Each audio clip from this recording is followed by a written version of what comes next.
Hello बच्चों, आज मैं क्लास 12th मैथ्स के first chapter relation and function, इसे इंग्लिश में क्या बोलते हैं, रिलेशन एंड फंक्शन, और हिंदी में संबंध एवं फलन कहते हैं, उसको स्टार्ट करने जा रही हूँ। ये इंग्लिश मीडियम और हिंदी मीडियम दोनों बच्चों के लिए यूज़फुल रहेगा। तो चलिए हम देखते हैं रिलेशन, संबंध क्या होता है। क्लास 11th में भी रिलेशन एंड फंक्शन सबसे पहले देखते हैं संबंध क्या होता है। ओके, संबंध क्या होता है, संबंध, रिलेशन। इसे क्या बोल सकते हैं, जब भी कोई दो वस्तुएं या फिर दो घटनाएं आपस में एक दूसरे से किसी न किसी तरह जुड़े हों तो क्या होगा, संबंध होगा। ठीक है, मैंने क्या बोला, जब दो घटनाएं एक दूसरे से क्या हो, जुड़े हो, उसे क्या बोलेंगे आप, संबंध कहेंगे, उसे संबंध कहेंगे। ठीक है, संबंध को हम किससे प्रदर्शित करते हैं, कैपिटल आर से। ठीक है, जैसे आपकी दो घटनाएं, ठीक है, ध्यान से देखिए, दो घटनाएं, मान लो मैं ले रही हूँ ए एक घटना है, दूसरा क्या है, बी दूसरी घटना है। तो अगर जो घटना ए है और दूसरा घटना बी है, वो किसी ना किसी तरीके से अगर एक दूसरे से जुड़े हैं तो इसको हम क्या लिखेंगे, ए जो है बी से संबंध है, ये क्या है, सिंबल है इसका, इसी क्या लिखेंगे, ए बी परस्पर संबंधित है या फिर संबंध है। ठीक है, या फिर इसको आप क्या लिखते हैं, ए क्रॉस बी, ये आपने क्या है 11th में पढ़ा है, तो आप ऐसे भी लिख सकते हैं, ऐसे भी लिख सकते हैं। ठीक है, तो संबंध क्या होता है, जब भी कोई दो घटनाएं एक दूसरे से जुड़े हों तो उसे हम संबंध कहते हैं। और रही बात फलन की, तो फलन जो है संबंध का एक हिस्सा है, इसको आगे पढ़ेंगे हैं। ठीक है, और क्या बताइए मैं, जैसे दो आपका क्या है, दो घटनाएं हैं, अगर ये दोनों किन्हीं तरीक़ों से तरीक़ों से क्या है जुड़े हों तो इसको हम कैसे लिखेंगे, ए रिलेशन बी। चाहूँगी कि आप इंग्लिश में ज़्यादा पढ़िए, इसको क्या बोलेंगे, आप लिख सकते हैं ए रिलेशन बी, या फिर A is related to B. आप इसको ज़्यादा प्रीफर करिए, ए रिलेशन बी, इसी कैसे लिखते हैं, ए आर बी या फिर ए क्रॉस बी। क्लियर है, चलिए उसके बाद देखते हैं, मैं इसका कुछ उदाहरण बताती हूँ। जैसे ए जो घटना है मैंने क्या लिया है, ठीक है, सम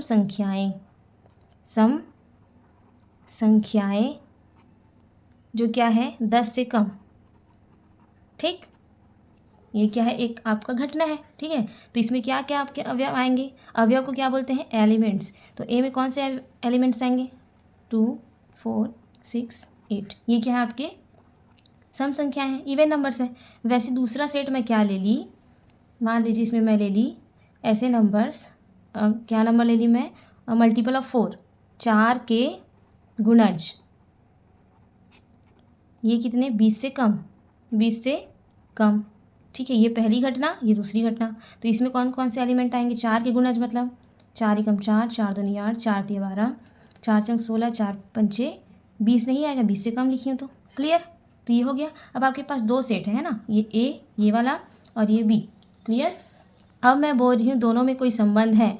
अब मैंने संबंध को क्या बताया, ए आर बी, इसको मैंने बोला कि जो ए है, अब देखिए ये ए के जो एलिमेंट्स हैं उसको हम लोग किस फॉर्म में लिखेंगे, ए और बी के एलिमेंट्स को, ए आर बी को, ए क्रॉस बी को कैसे लिखते हैं, एक्स कॉमा वाई, इसको क्या बोलते हैं, ऑर्डर पेयर।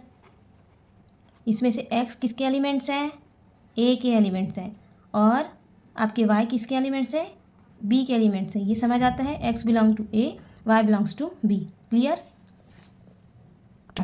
चलिए मैं एक बार फिर से ले लेती हूँ। ए में आपके कौन से एलिमेंट्स हैं, 2 4 6 8। ओके, बी में कौन से एलिमेंट्स हैं आपके, 4 8 12 16 और 18 भी आएगा। ओके, ओह सॉरी, 4 की मल्टीपल है ना, 18 ही आएगा। क्लियर, तो 4 8 12 16। अब मैंने एक रिलेशन क्या बताया, ध्यान से सुनिए, रिलेशन को हम ऐसे लिखते हैं ब्रैकेट में एक्स और वाई।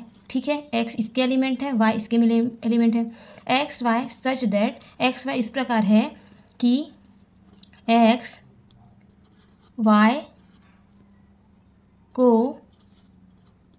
पूरी तरह विभाजित करता है, पूरी तरह विभाजित करता है, इसका मतलब क्या है, आपका रिमाइंडर क्या आएगा, 0। क्लियर। तो ये मैंने एक संबंध बता दिया। ये जो दो सेट हैं एक दूसरे से इस संबंध के तहत जुड़े हुए हैं। तो अब मुझे ऑर्डर पेयर में कौन कौन से एलिमेंट आएंगे ये बताइए। R इज इक्वल टू क्या आ जाएगा आपका, x जो है x y को पूरी तरह विभाजित करता है। अगर मैं x 2 लूँ, क्लियर, तो 2 4 को विभाजित करेगा तो यहाँ पे 4 आएगा। वैसे ही 2 8 को भी विभाजित करेगा, 2 12 को भी करेगा और 2 16 को भी करेगा। क्लियर, 2 का हो गया। अब देखिए 4 क्या है, 4 को विभाजित करेगा, बिल्कुल करेगा।